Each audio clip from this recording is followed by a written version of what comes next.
안녕하세요. 오늘은 카카오 펀드 못지않게 자산 배분 펀드로 운용 잘한다라고 일전에 모 구독자님께서 말씀을 주셨던 쿼터백 글로벌 EMP 로보 어드바이저 펀드의 지난 5월달 성과를 한번 분석해보고 카카오에서 제시하고 있는 뭐 합리적인 펀드나 믿음직한 펀드와 한번 비교를 해보도록 하겠습니다. 일단 펀드 정보를 찾기가 쉽지가 않아서 키움 자산운용에 들어가서 한번 찾아봤어요. 이걸 펀드를 좀 가입하면은 이메일로 보내줄 텐데 제가 아직 가입을 안 해봐서 그런 것 같아요. 여기 중간에 운용보고서 항목이 있어서 다운받기를 터치를 해보니까 안타깝게도 이게 운용기간이 3개월 단위로 작성돼서 발간이 되는 자산운용보고서라는 양식이었어요. 그러니까 자산운용보고서는 조금은 이제 이 시기적으로 안 맞을 수는 있어요. 왜냐면 이게 4월 달에 상황으로 작성을 한 거기 때문에 거의 지금 한 2달 정도 지난 상황이다 보니까 조금은 시장 환경이 달라졌지 않겠습니까? 그래서 이걸 어떻게 확인해야 되나라고 보다가 제가 거래하고 있는 우리은행의 인터넷 뱅킹으로 들어가서 찾아보다가 보니까 추천 펀드로 지정이 돼 있는 걸 제가 확인을 할 수 있었고요. 이 퇴직연금 사이트에서 상품 안내로 찾아보니까 이 정보를 확인할 수 있었어요. 이제 상품 개요부터 해서 설명, 포트폴리오 분석, 뭐 기준 가격 이런 것들을 다 쭉 확인해 볼 수 있었거든요. 이제 여기 상품 개요 부분 터치를 해보니까 이제 여기서 나오죠. 주식 비중이 33%, 채권이 52%, 펀드 5%, 유동성 7%. 그럼 이게 이제 앞서 합리적인하고 그다음에 든든한 믿음직한 상품하고 비교를 해보시면은 미래에셋의 믿음직한이 이제 외우겠네요. 30%가 좀 안 됐어요. 주식 비중이. 반면에 믿음직한 삼성자산의 그 사계절 상품은 한 35% 정도 됐었죠. 쿼터백 거는 한 중간 정도 수준입니다. 한 33.7% 정도니까요. 그리고 채권은 뭐 52%니까 비슷비슷한 것 같고요. 따로 근데 여기 원자재라고 떨어져 있는 비중으로 확인은 안 되는 것 같아요. 그래서 제가 이게 뭘까? 요 펀드가 왠지 원자재지 않을까라고 일단 생각은 해봤고요. 유동성이 따로 있다 보니까.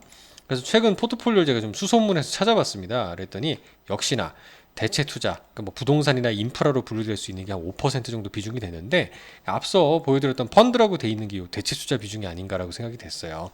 그리고 유동성이 한 6% 되는 거였고요. 요게 이제 큰 특징이다. 그러니까 주식이나 채권 비중은 이제 뭐 믿음직한 사계절이라고 하는 펀드랑 좀 유사해 보이고요. 네. 그래서 카카오페이의 이게 믿음직한 사계절 펀드 현황입니다. 제가 지난 방송을 보여드렸던 내용이죠. 되게 유사하지 않습니까? 주식 비중도 한 35% 되고요. 채권이 한 54라고 되는데 한 48% 정도 되니까 비슷비슷합니다. 다만 원자재 및 대체 투자 비중이 한 17% 정도 돼 있으니까 이런 부분이 좀 대체 투자 비중에서는 조금 키움 쿼터백에 좀 적은 특징을 갖고 있지 않나라고 볼 수 있고 요 그럼 세 개 펀드를 카카오에 있는 그 합리적인 거와 믿음직한 그리고 쿼터백을 비교해 봤습니다. 먼저 세 개를 나눠보면 합리적인 AI 펀드는 이제 글로벌 공격적 자산 배분이라고 분류를 하고 있고 나머지가 보수적 자산운용으로 배분을 하고 있대요.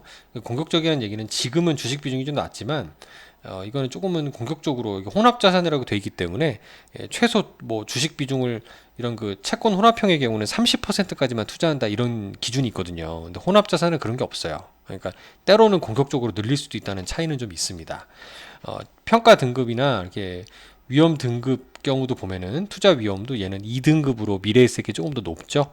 등급이 높을수록 변동성이 큰 거예요. 조금 위험 기대 수익도 높고 위험도 크다. 반면에 믿음직한은 3등급, 쿼터백은 제일 낮은 4등급이라는 걸 볼 수 있습니다.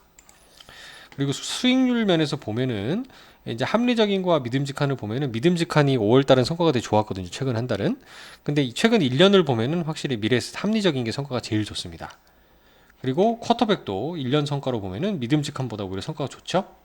그래서 이게 나쁘지 않은 성과를 좀 보이고 있다 생각을 하고 있고 다만 살펴보다 보니까 이제 비용 부분의 차이가 좀 컸어요. 합리적인 거나 믿음직한은 전체 비용이 0.8이나 0.7 정도로 낮은 편인데 키움 같은 경우는 1.1이고요. 쿼터백은 그 중에서도 운용 보수, 그러니까 자산 운용사가 가져가는 게 이렇게 몫이 커요. 0.7 정도니까. 그러니까 0.3이나 0.2 떼는 것보다 0.4 정도가 더 많죠. 그래서 일단 성과는 합리적인 이게 제일 높고 그다음 쿼터백 믿음직한 순서고요. 비용 면에서는 좀 안타깝지만 쿼터백이 좀 제일 비쌌다. 그래서 이게 물론 총보수 1.1이라는 게 싼 거 아니냐라고 볼 수도 있지만 요새 다 ETF로 투자하고 있는 세상에 운용 보수가 0.7을 받는 거는 조금 비싸지 않나라는 생각도 일부 좀 들어봤어요. 왜냐하면 합리적이나 믿음직한 대비 너무 커 보이기 때문에 그렇습니다. 감사합니다.